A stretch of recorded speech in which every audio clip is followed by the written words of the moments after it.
Hi hello இன்றைக்கி என்ன recipe பார்க்க போகிறோம் பார்த்தீங்கன்னா ஸ்பெஷல் மைசூர் பாக் தாங்க. வாங்க எப்படி செய்கிறதுன்னு பார்க்கலாம். இதுக்கு வந்து நான் 1 கப் வந்து கடலை மாவு எடுத்திருக்கேன். அதை வந்து ஒரு பேனில் சேர்த்துட்டு லைட்டாக ஒரு 5 நிமிஷம் லோ ஃப்ளேமில் வச்சு லைட்டாக வறுத்து எடுத்துக்கலாங்க. அப்போ தான் நம்ம மைசூர் பாக் சாப்பிடும்போது அதோட பச்சை வாசனை வராமல் இருக்கும். அதுக்காக தான் வறுத்து எடுத்துக்கிறோம். இதை சலித்து நீங்கள் யூஸ் பண்ணுறதுனாலும் பண்ணலாம். இப்போ வந்து இதை ஒரு பவுலுக்கு நம்ம மாற்றி எடுத்து வச்சிடலாங்க. இருக்கட்டும்.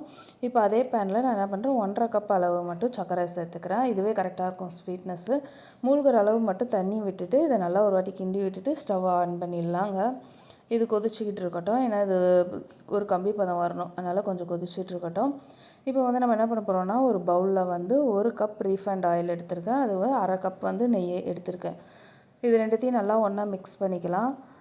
ஏன்னா 1/2 கப் நெய் எடுத்தால் தான் கரெக்டாக இருக்கும். ஏன்னா 1 கப் நெய் எடுத்தால் அது திகட்டுற மாதிரி ஆகிடும். அதனால் 1/2 கப் நெய் மட்டும் போதும்.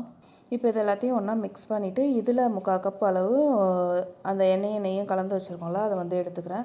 இப்போ இந்த எண்ணெயை வந்து நான் கடலை மாவில் சேர்த்து நல்லா மிக்ஸ் பண்ணிக்கிறேன், கட்டி இல்லாமல். ஏன்னா இப்படி மிக்ஸ் பண்ணும்போது நம்ம பாகில் ஊற்றும் போது நமக்கு கட்டிப்படாமல் இருக்கும். அதுக்காக தான் இப்படி மிக்ஸ் பண்ணுறோம்.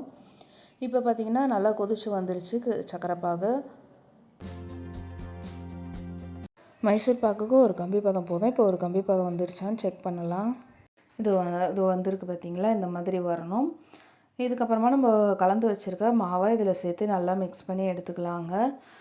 இதை நல்லா மிக்ஸ் பண்ணதுக்கப்புறமா ஒரு 5 நிமிஷம் கழித்து நம்ம சூடு பண்ணி வச்சுருக்கோம் இல்லையா எண்ணெய், அதை வந்து நம்ம சேர்த்துக்க போகிறோம். சூடாக இருக்க எண்ணெயை நம்ம சேர்க்க போகிறோம். ஒரு கரண்டி எண்ணெய் சேர்க்குறோன்னா அந்த எண்ணெயை வந்து அந்த மாவு நல்லா அப்சர்வ் பண்ணணும். அப்சர்வ் ஆனதுக்கப்புறமா அடுத்த கரண்டி மாவை ஊற்றி நம்ம கிண்டணும். இதே மாதிரி இருக்கிற எண்ணெயை ரிமைண்டிங்கில் ஊற்றி நம்ம கிண்டிகிட்டு இருக்க போகிறோம்.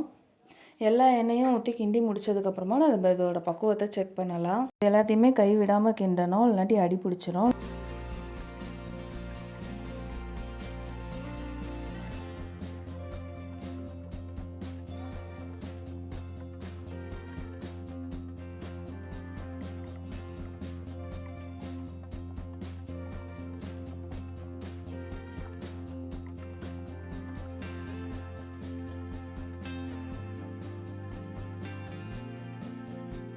இப்போ நம்ம வந்து பதம் வந்துருச்சா நம்ம எப்படி செக் பண்ணுறதுன்னா, நம்ம ஒரு தட்டில் வந்து கொஞ்சோண்டு மாவை போட்டுட்டு இது எல்லாத்தையும் ஒன்று சேர்த்து பார்க்கும்போது வரணும், எல்லாம் ஒன்று சேர்ந்து.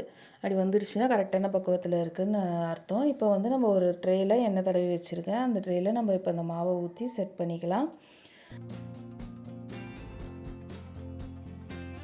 நல்லா ஆற வச்சதுக்கப்புறமா இப்போ நம்ம பீசஸ் போட்டு எடுக்க போகிறோங்க. நமக்கு என்ன சைஸில் தேவையோ அந்த அளவில் நம்ம பீசஸ் போட்டு எடுத்துக்கலாங்க.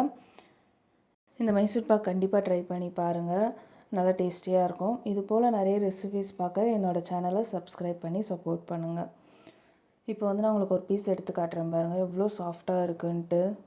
சூப்பராக வந்திருக்கு இந்த மைசூர் பாக்கு. இது போல் அடுத்து என்ன ரெசிபி செய்யலான்றதை கமெண்ட்ஸ் பண்ணுங்கள். தேங்க்யூ ஃபார் வாட்சிங்.